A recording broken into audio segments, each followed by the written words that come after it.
成長彷彿那樣細，台並沒變高，顯得這麼麗。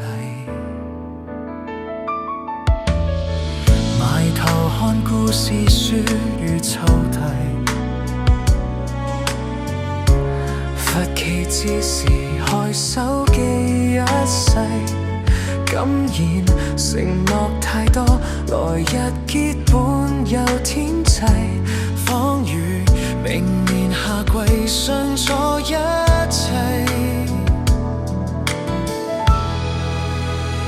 謝謝老師留下窩心的幾句叮嚀，道別課室來日舉手說話誰願聽，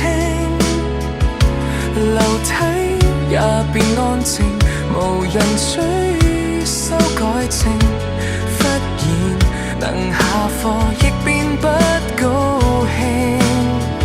學習遠飛，懷着感激加興奮心情，受盡愛惜，埋下種子，某日成大器，全因有你肯定，曾經錯也變得生性，被你善意批評，只你為我好，我會想聽。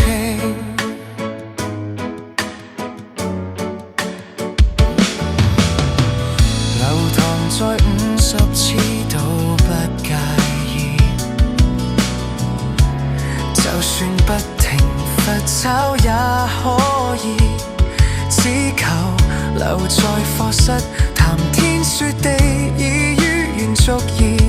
誰能讓秒針暫停一次？謝謝老師留下窩心的幾句叮嚀，道別課室來日舉手已沒人願聽，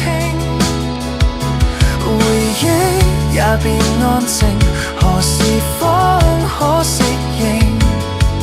讓我獨個做溫室廢青，何必要夢醒？